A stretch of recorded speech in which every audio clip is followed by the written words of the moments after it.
Wa Sénégal, bandiraɓe Sénégal, on va donner la parole sans plus tarder. Cheikh Oumar Abdoulaye Malick Ismaïla Amadou, le premier magistrat de la ville d'Oum, le lieu du département de Podor, le lieu du Sénégal. Ah, piste bi nag dara kiiw desul. Saliou fa la ñu wax kii nag suñu gaynde Sénégal la. Merci Cheikh Oumar. Cheikh Oumar kaddu gaa ngoogu. Cheikh Oumar yaay def mot de bienvenue.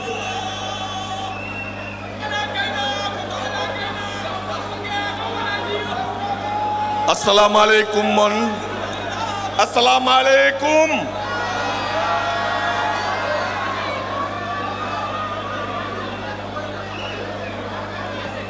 Cher président Amadou Ba, mesdames et messieurs, chers invités, représentant les partis politiques qui ont soutenu le candidat Amadou Ba, divers et diverses invités.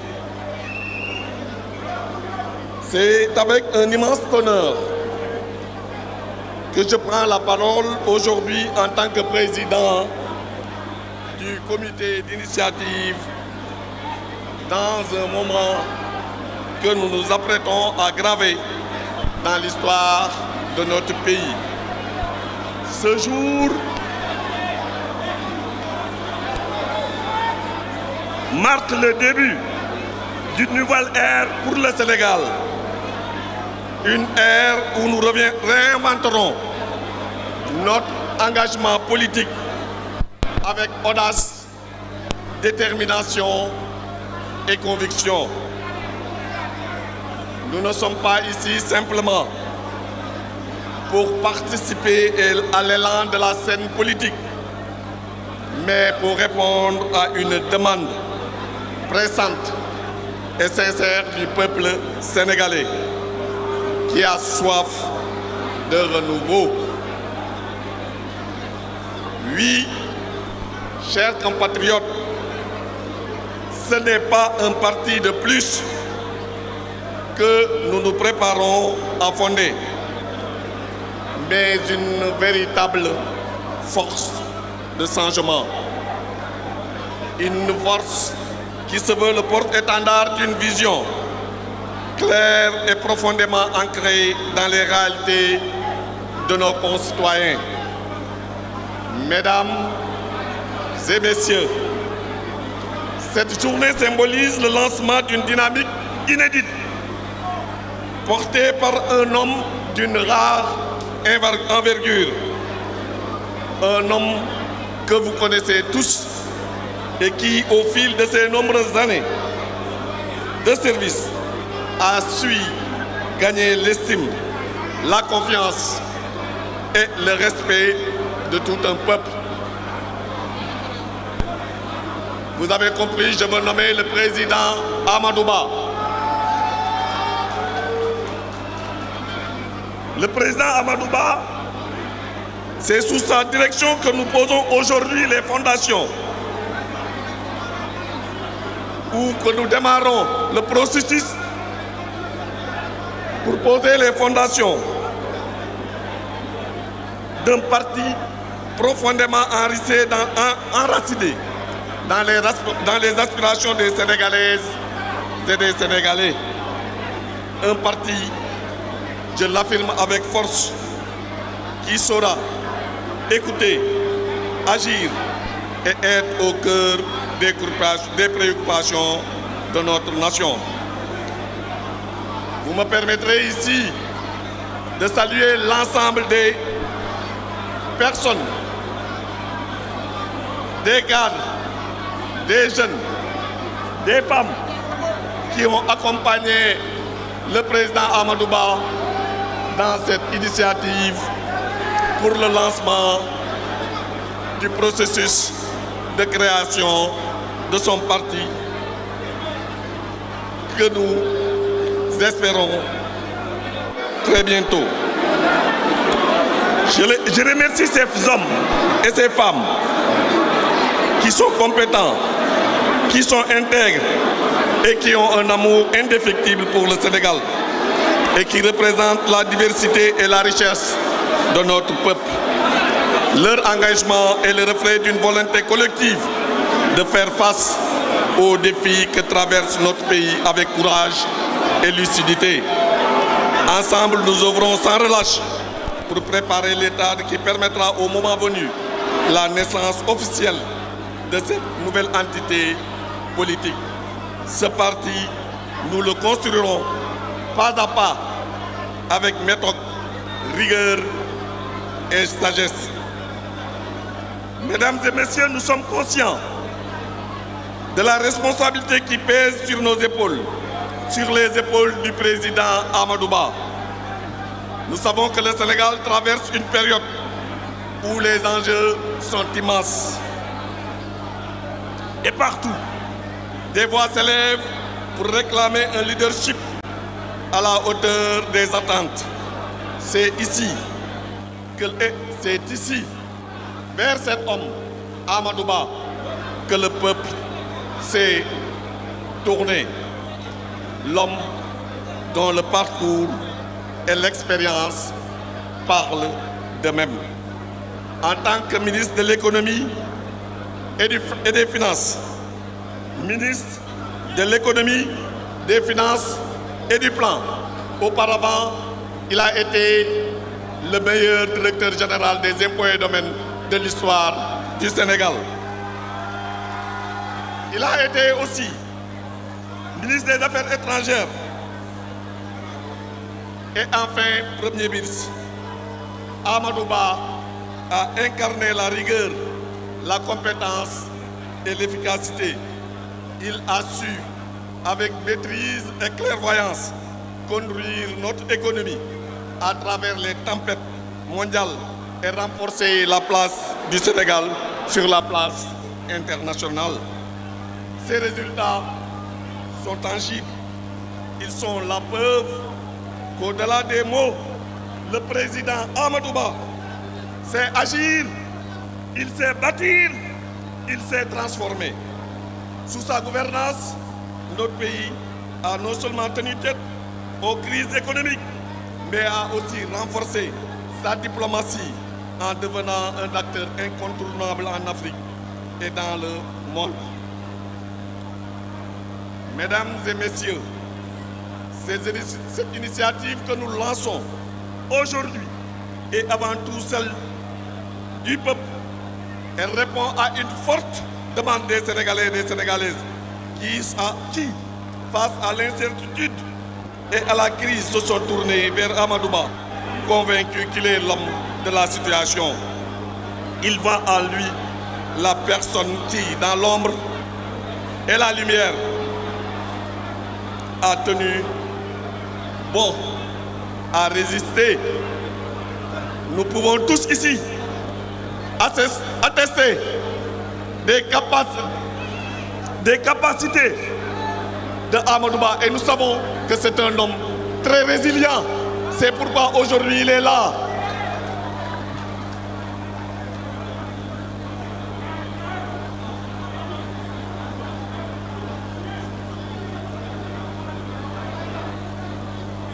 Aujourd'hui, c'est une page blanche qui s'ouvre devant nous et nous avons le devoir d'y écrire un avenir radieux pour le Sénégal.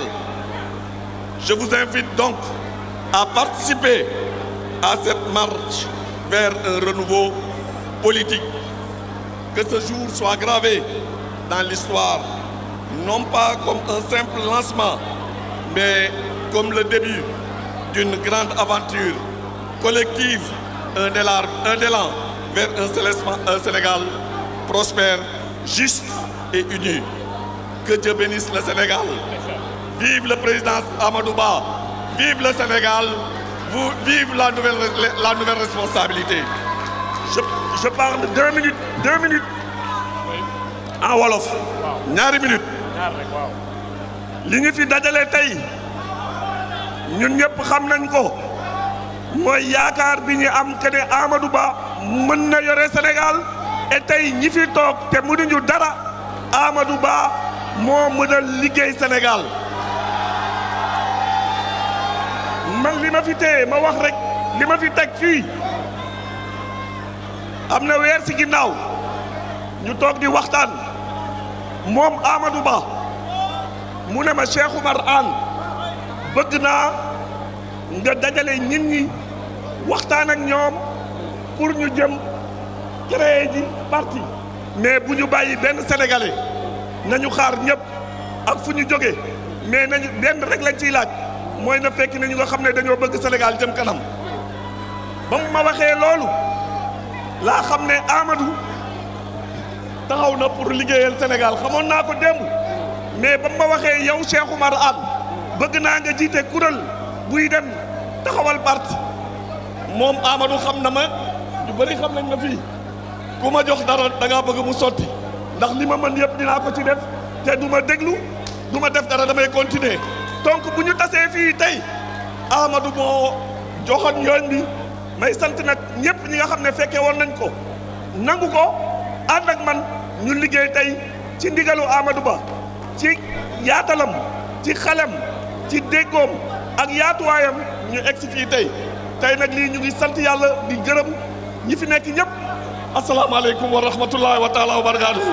Merci, merci les lions. Un homme résilient, un homme courageux, un homme organisé. Voilà notre leader. Aujourd'hui, Cheikh Oumar l'a dit, Amadou, le Sénégal compte sur toi.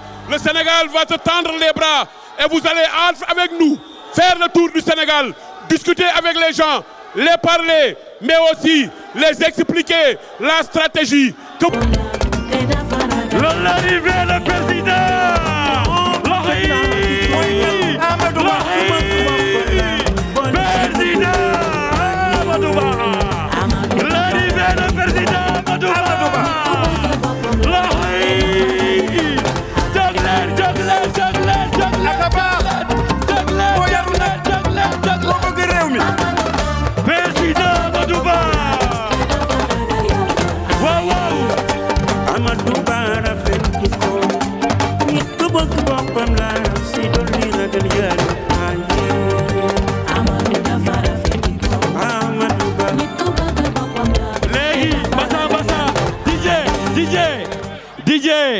Légui, l'arrivée le président Amadou Ba. Loxo s'il vous plaît. Dégguma dara jóg leen. Ne riir. Président Amadou Ba. Merci.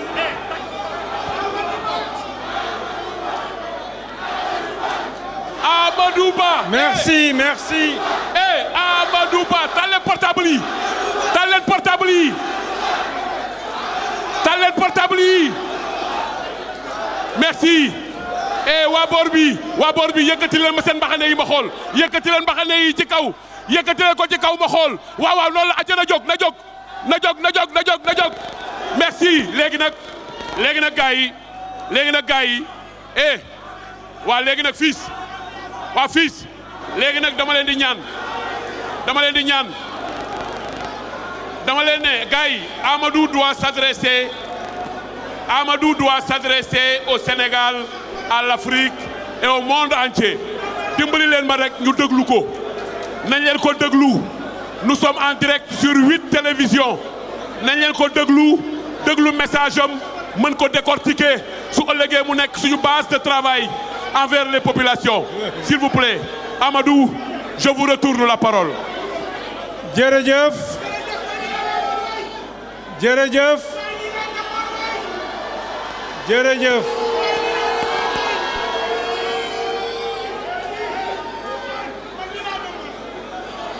Je voudrais, à l'entame de mon propos,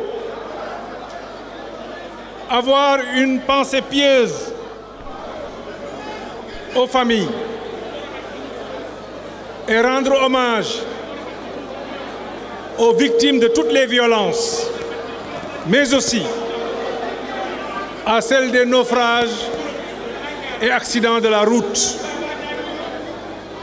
Que le bon Dieu les accueille au paradis.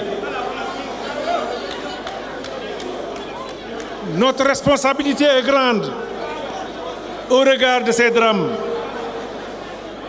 Nous devrons mobiliser tous les moyens nécessaires pour assurer la paix, la sécurité et la sûreté.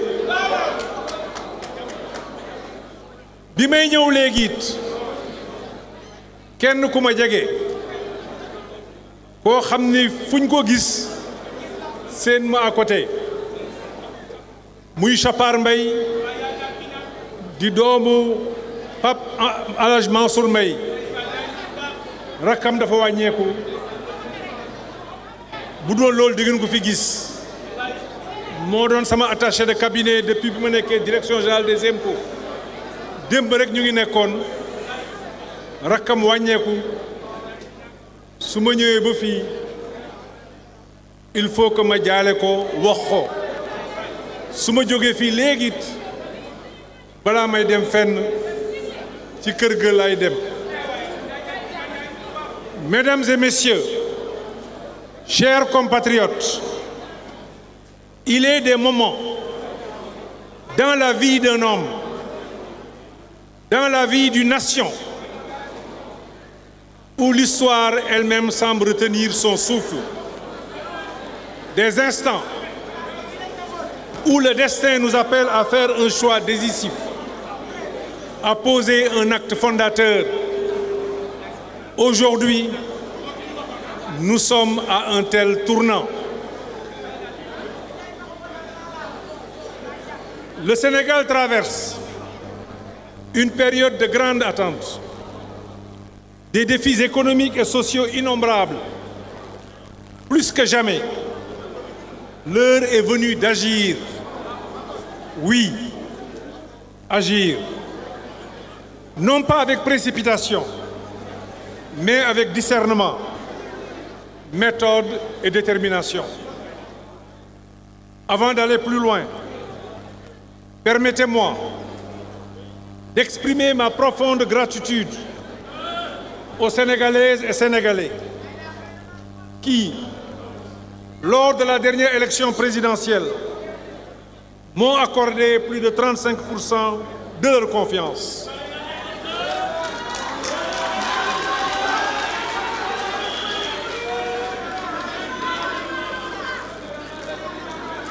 Cela représente une immense responsabilité et je vous en remercie du fond du cœur.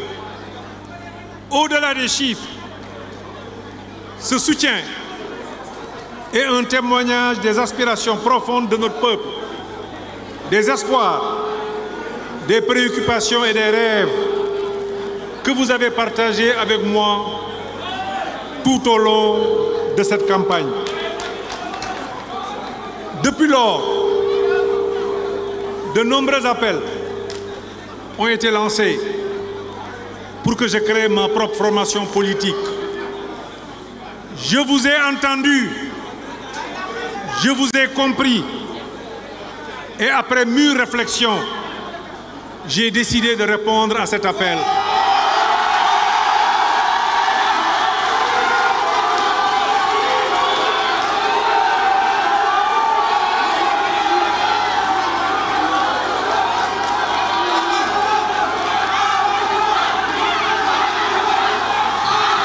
Merci.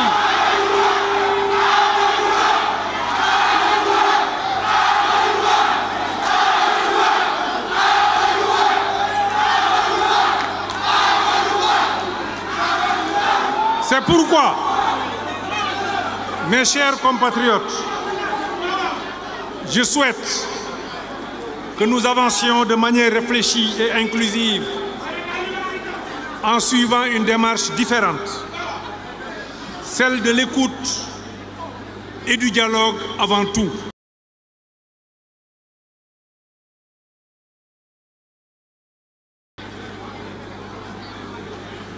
Ce qui construit un pays ne se fait pas en quelques jours ou quelques semaines. Nous devons poser des bases solides en consultant largement avant de formaliser la création de ce parti qui incarne notre nouvelle responsabilité. C'est pourquoi, aujourd'hui, je vous propose d'entamer ensemble cette démarche. Nous allons d'abord dialoguer, rencontrer les forces vives de la nation, ceux qui m'ont soutenu, ceux qui m'ont accordé leur confiance, mais aussi ceux qui ne m'ont pas encore compris ou qui hésitent. Au-delà des ambitions personnelles, ce parti sera au service d'une vision collective, ancrée dans les réalités de notre pays. Je tiens à remercier les leaders de la coalition Benno Bokk Yakaar qui ont œuvré sans relâche pour me soutenir. Je n'oublie pas non plus les responsables de l'Alliance pour la République à qui je me dois d'informer sur mes démarches actuelles, notamment celles qui vont matérialiser notre nouvelle responsabilité. J'écouterai tout le monde, je parlerai à chacun. Au demeurant, il est important de reconnaître que malgré les efforts déployés par certains, des dysfonctionnements internes à notre camp ont freiné nos ambitions communes. Nous devons tirer les leçons de cette expérience pour bâtir quelque chose de plus fort, de plus sincère et de plus solide.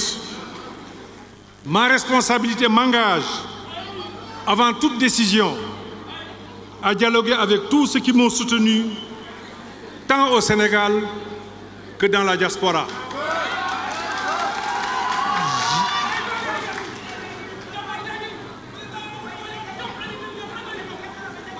J'ai attendu tout ce temps pour que l'on puisse discuter, échanger, évaluer nos forces, nos faiblesses, nos difficultés, mais en vain. Mes chers compatriotes, je tiens à exprimer une gratitude particulière à nos guides religieux, dont les prières et le soutien spirituel ont toujours été d'un grand réconfort. Vous avez prié pour la paix et la prospérité du Sénégal. Votre accompagnement est une force inestimable, non seulement pour moi, mais pour toute la nation.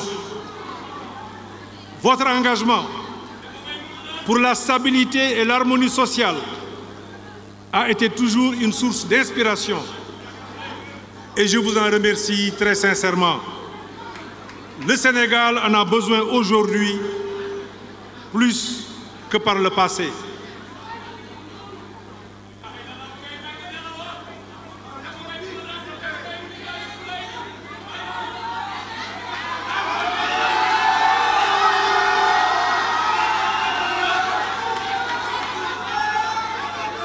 Je vous remercie également, chers participants, ainsi que le comité d'initiative qui est à la base de cette démarche.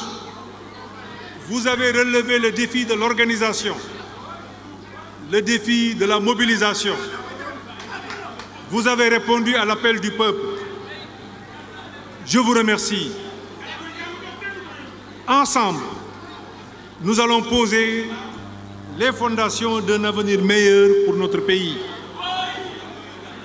Mes chers compatriotes, le Sénégal traverse des moments d'incertitude. Les jeunes cherchent des perspectives. Les femmes, gardiennes de nos familles, affrontent les défis du quotidien. Et nos entrepreneurs luttent pour survivre dans un environnement économique incertain. Face à cette réalité, nous devons apporter des réponses urgentes, concrètes et réalistes.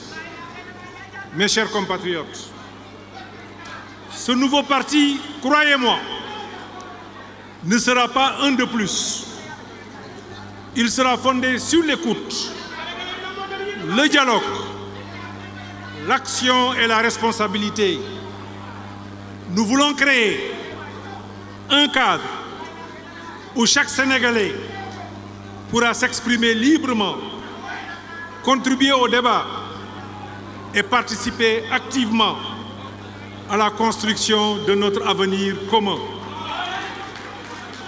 Il sera un outil pour répondre aux aspirations les plus profondes de notre peuple, pour défendre la justice sociale, la paix et la prospérité partagée. Ensemble, nous allons amorcer une démarche qui repose sur le dialogue avec toutes les composantes de la société.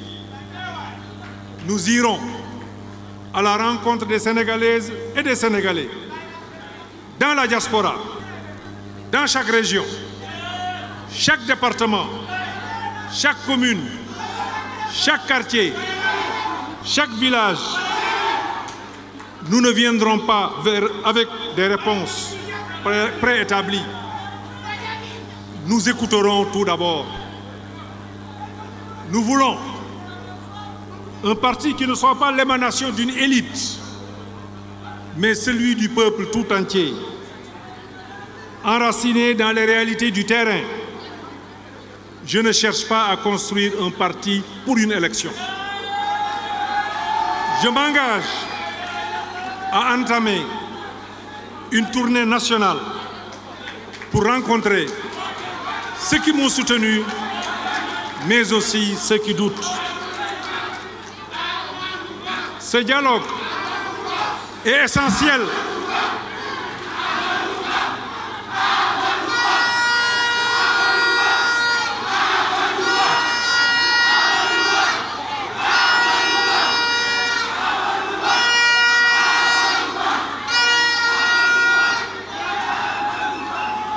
Ce dialogue est essentiel pour jeter les bases solides d'une organisation qui reflète les aspirations de tous et de chacun.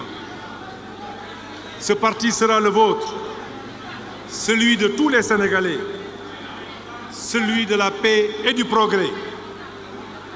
Mes chers compatriotes, je m'adresse à présent à la jeunesse de notre pays. Vous, les jeunes, qui portez sur vos épaules les rêves de demain, vous, qui êtes l'espoir de vos familles et de la nation tout entière, vous, qui êtes les bâtisseurs de demain, je comprends vos frustrations face à un avenir qui semble parfois incertain. Mais je vous le dis, ensemble, nous trouverons les réponses à vos préoccupations.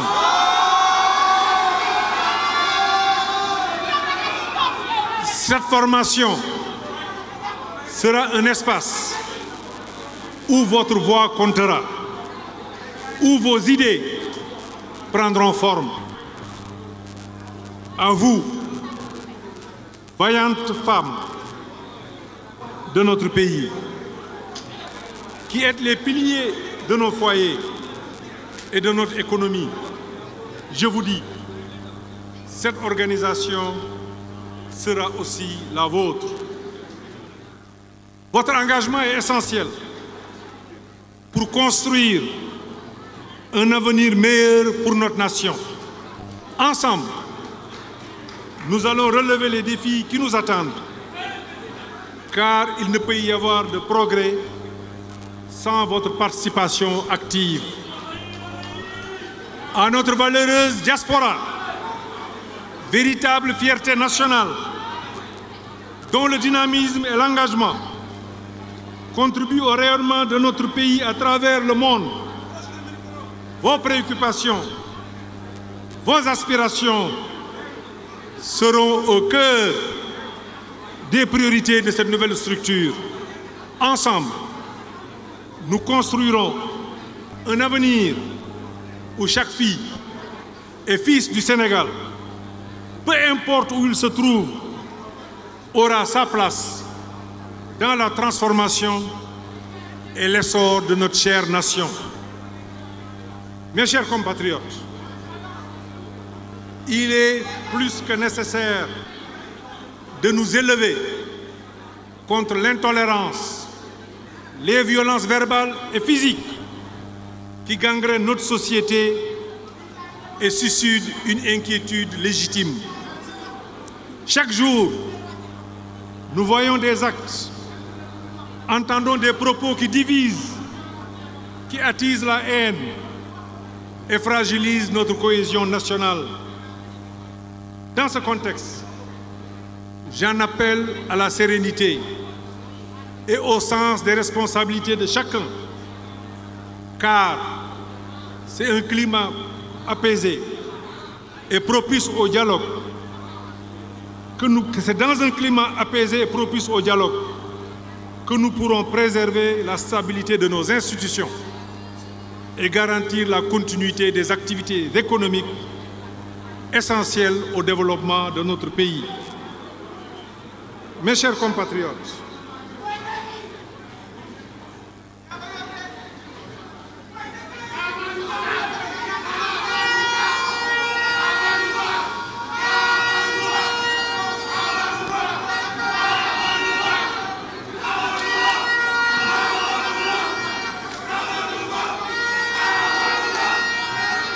mes chers compatriotes, la vérité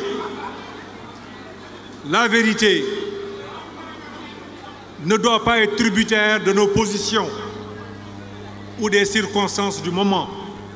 C'est pourquoi je tiens à rappeler ici une vérité que j'ai eu à souligner devant l'Assemblée nationale lors de ma déclaration de politique générale et qui reste encore actuelle. Je disais, une nation ne se bâtissait pas sur la haine et l'adversité.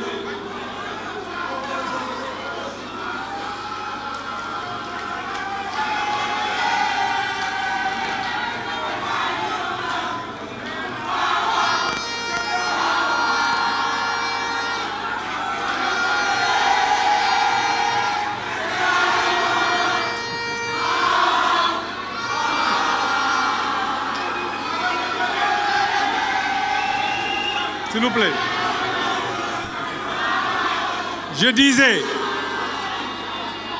qu'une nation ne se bâtissait pas sur la haine et l'adversité, la colère et les calomnies, les invectives et les médisances, les subversions et les transgressions. Pour être durable et vivre en paix, une nation se construit avec l'énergie de l'amour de soi et des autres.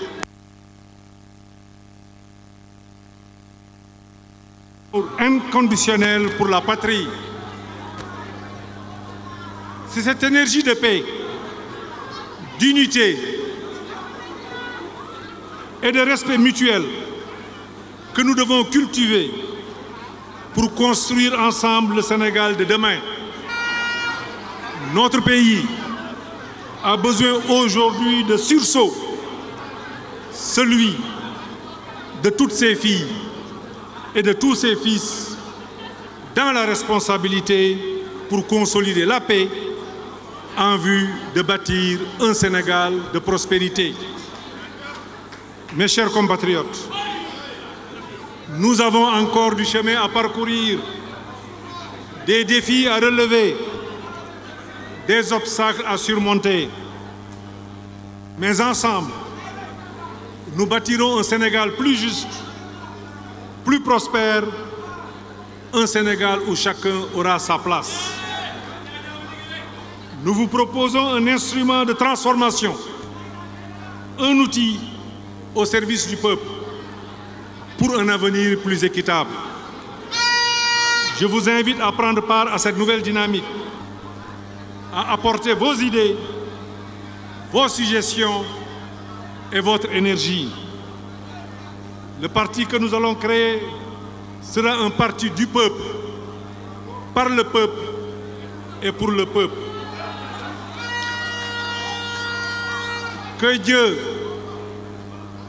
Dieu bénisse le Sénégal et qu'il guide nos pas sur ce chemin de renouveau et de progrès partagé dans la paix et l'unité. Je vous remercie de votre très aimable attention.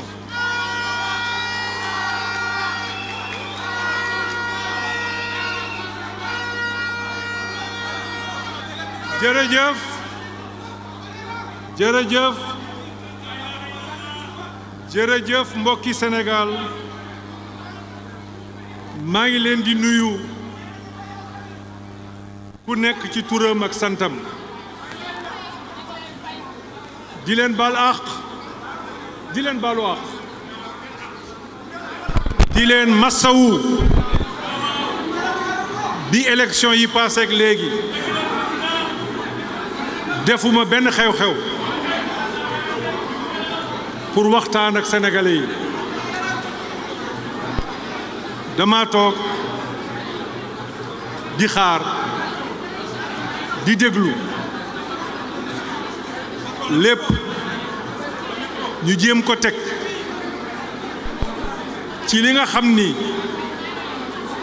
moom nañu bëgg a mel mooy teg ko ci yar ak teggin may nuyu kilifa diine yi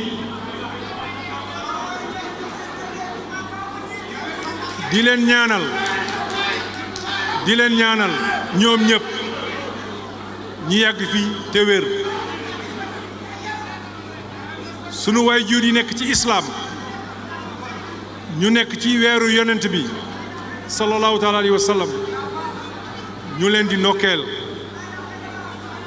ñi nga xam ni nekkuñu ci diine boobu ñu leen di sant di leen gërëm di ñaanal ñëpp jàmm di ñaamal doo Sénégal bu mu mënti nekk jàmm ak salaam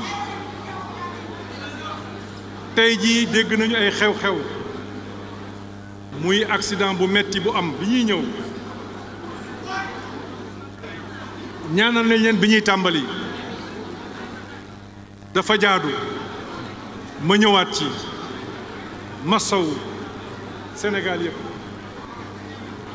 ñu dégg it démb xawma barki démb am na ay xale yu doon jéem a génn réew mi ci anam yoo xamante ni rafetul baaxul mu amit nattu yu leen dal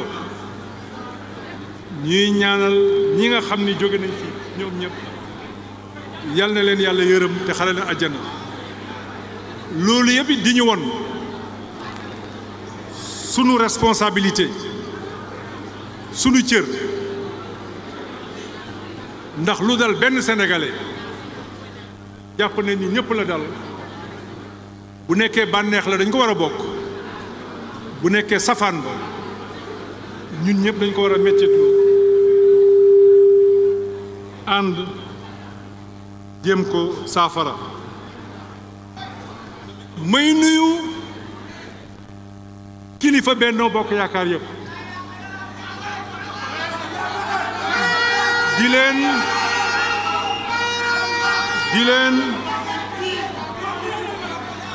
di leen jéggalu dinaa ci ñëwaat léegi ndax xew-xew bi comité d'initiative bi dem leen a bàyyi ak lépp li ngeen fi gis yëpp ci wàllu organisation li ngeen fi gis yëpp ci wàllu mobilisation seen pas-pas seen yéene ak seen bëgg Sénégal jëm kanam moom lañ ci def Benno Bokk Yaakaar looloo tax man sam bopp woowuma ci kenn invité wu ma kenn def nañ ko ñëw ngeen maa ngi leen ciy jéggalu waaye ni ma ko waxee sànq ci kàllaama nasaraan ku nekk ci yéen dinaa sol sama dàll dem ba ci yow wax ak yow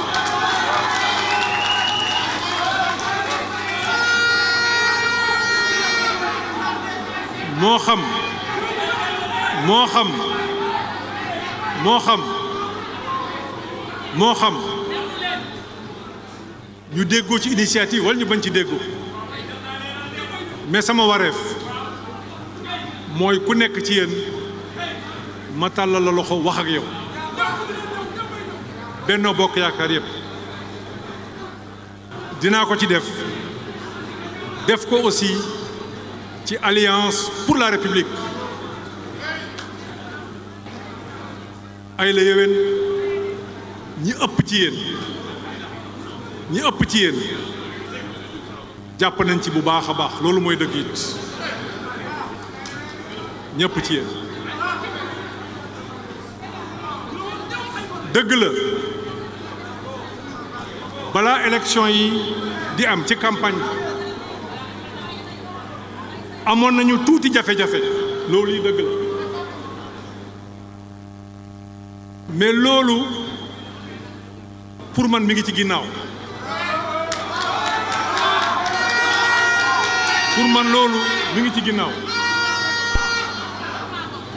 mës naa ko wax ci benn ndaje secrétariat exécutif u APR wax naa ko it ci benn ndaje Benno Bokk Yaakaar ku nekk ci ñun li nga yéene sa moroom yàlla na nga ci jiitu defe naa ne bi may wax loolu ñu bari ci yéen a ngi toogoon ci loolu laa nekk ba tey ci loolu lay dox ba tey moo tax lu coow li bari lu commentaire yi bari duma ci wax ci sama wàllu bopp Sénégal yi benn la ñun ñoo bokk ndey ñun ñoo bokk baay kon nañuy fàttaliku li rafet ndax loolu mooy jëmale Sénégal kanam leneen lu nit mën ci def rek nañu jàpp ni njuumte la juum nag nit rek lay dal waaye am na ci benn ba ñaari mbir yoo xam ni man la concerné nag foog ma wax ci waaye du ma ci xuus bi ñuy wax dañuy dandal élection yi sama position dama jàppoon ba tey it loolu laa gëm baaxul woon ci Sénégal awma ci woon beneen xalaat lu dul baaxul ci Sénégal na ma ko waxee woon en décembre 2021 ci benn secrétariat exécutif fekk maag samay morom yu bari ñuy doog a génn ci gouvernement ma ne leen réew mi nuroon nag lu dal dama koy nettali parce que ci mbooloo laa ko waxee woon réew mi nuroon nag lu dal mais lii di dox buñ ko artuwul gën baa bari fii ak ñeenti weer réew mi dina am ay jafe-jafe yoo xam ne dinañu metti ñun ñëpp lu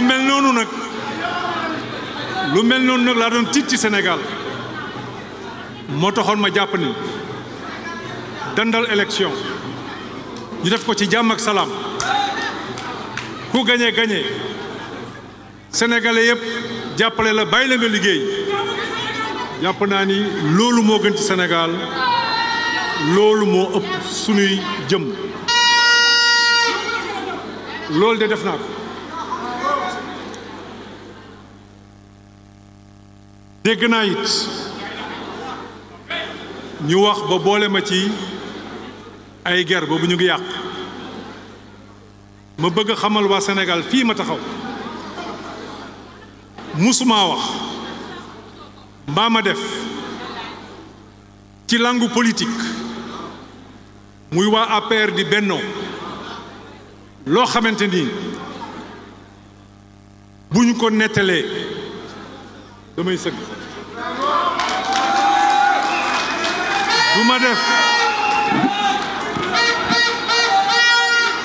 du ma def lu yàq réew du ma def luy boole réew kon loolu jàppaleen ni boobu la ñu tëj wax jooju kenn waxatu ko yàlla dogal na sax bi ma déggee ñuy tudd juge yooyu kenn ki sax ba tey ji fàttaliku ma fu ma ko mës a nuyoo dégg naa it ñuy wax ni am na ay candidats yoo xam ne maa leen recalé am na sax kenn ku ci àddu loolu it defuma ko loolu it defuma ko bi ñu tollee ci recours yi ma waroon def naa ko teg ko ci yoon ñëpp yëg ko ñëpp gis ko loolu nag droit ak yoon may na ko candidat bu nekk waaye beneen candidat waxuma ko defuma ko bu ñu amoon nag jataay politique xëy na doon nañu waxtaan sunu biir réeroo yooyu ñu leeral ko ba mu set wecc ma ciy tudd ku mel ni Karim lu ñu wax yépp loolu nekkul bëgg jàmmit moom moo tax di ñu defee élection yi ba ci guddi gi ma gis tendance yi te nag amoon ay éléments de contestation ci sama bopp ndax loolu candidat bu nekk mën na ko def dem ci yoon ne lii d'accord naa ci walla lii d'accorduma ci mais bëgg jàmm réew mi tax ma ne loolu yëpp duma ci def dara duma ci wax dara téléphoné ki nga xam ni moom la yàlla jox ndam félicité ko ñaanal ko bàyyi ko muy liggéey ndax bu amee ndam Sénégal yëpp ay am ndam ñu ngi nag déglu gouvernement bi ndax yàlla daf ma dimbali ma am ay jaar-jaar yàlla dimbali ma gis yu bari fekkee yu bari kon man bu may wax ci mbir rawatina réew niñ ko téyee damay xaar ba am jumtukaay yépp jumtukaay yi nag mooy loi yi doxal réew mi décret yi muy àndal walla programme yi nga xam ne am nañ ko yooyu bés bu ñu ko gisee rek incha allah dinañ ci wax sunu xalaat de la manière la plus constructive ndax bu dul loolu loo wax rek daanaka ci nit nga koy jëmale kii nii la mel nële la mel te loolu doonul loo xam ni dina yokkal réew mi dara may nuyu nag sama xarit yi nga xam ni ñoom ñoo organiser lii ñoom ñoo def lii Cheikh Oumar Anne maa ngi lay sant di la gërëm gis naa sa pas-pas sa engagement yow Aliou Sall Latif Zara maa ngi seen Mamadou Ibra Cheikh Oumar Ndeye Sali maa ngi gis ñëpp yéen ñëpp maa ngi leen di sant yéen ñëpp maa ngi leen di sant Isaaxa loolu moo tax lim wóorul Moïse Sarr le maire de Sakal ndax yéen la woon ca njalbeen Omar Sow yéen ñëpp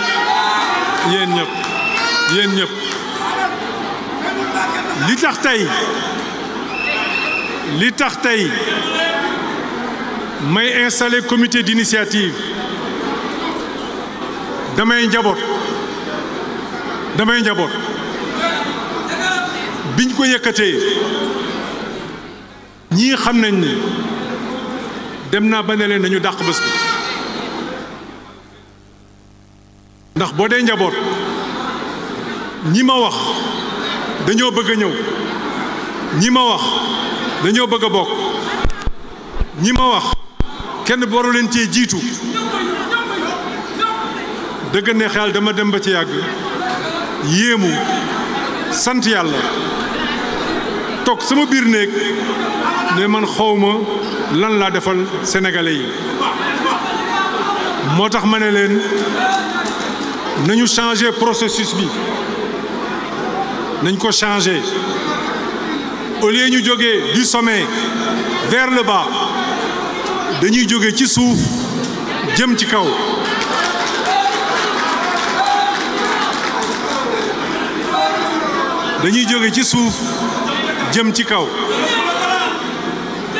danañu waxtaan ak ñëpp tàllal naa ñëpp loxo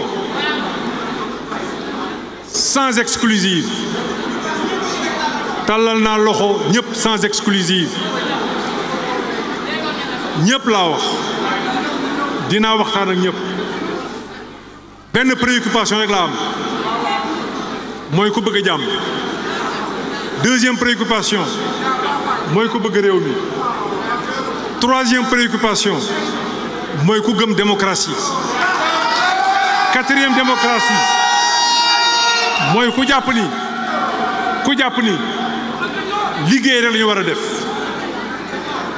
ku bindoo noonu mën nañoo ànd mu doon une initiative commune une initiative boo xam ne ñi ñoo koy àndandoo demee ci ndànk-ndànk def ko ba mu mot sëkk kon comité bi yaatal leen ko vous êtes installés mais nañuy wax ak ñëpp man sama wàllu bopp danaa wax ak ña nga xam ni ñu ngi ci Benno danaa wax ak ña nga xam ni ñu ngi ci biir APR dinaa wax ak ñi nga xam ni bokkuñu ci benn langue politique wala boog seen yëfu bopp la ñu amoon wala boog ñu nekkoon ci leneen wala boog li ñu doon wax ànduñu ci wala boog li ñu doon def bëgguñu ko ku ci nekk dinañ la tàllal loxo woo la ñu ànd bu boobaa ñu def nekk loo xamante ni lancement bu mag a mag lay nekk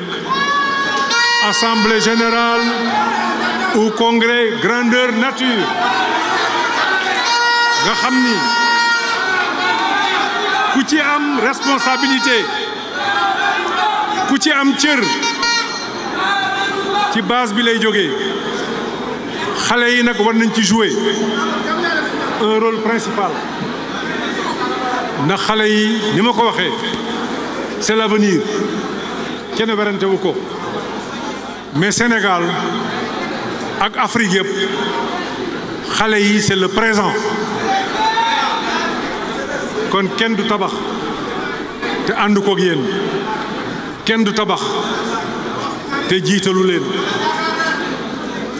maa ngi leen di sant yéen ñëpp di leen gërëm di masawu ñii nga xam ni ñi ngi woon ci taw bi moo tax ma nangu moon wàcc ci buntu salle bi ma ne ñi taxaw ci taw bi braver ndox mi waruñu maa gën a gore ma dem ba ci ñoom nuyu leen sargal leen remercier leen maa ngi leen di sant yéen ñëpp di leen gërëm yéen ñëpp di remercier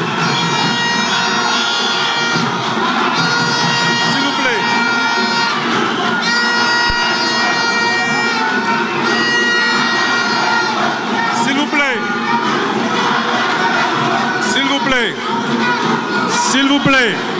S'il vous plaît. S'il vous plaît, s'il vous plaît. S'il vous plaît. may leen ko mu conclure. may leen ko mu conclure. may leen ko mu conclure. S'il vous plaît. S'il vous plaît. maa ngi rafetlu teewaayu ancien ministre yi, ancien DG, teewaayu député yi, conseiller économique et social, lu ëpp téeméeri maire teew nañu fi ak responsable yi nga xam ni ñi ngi jógee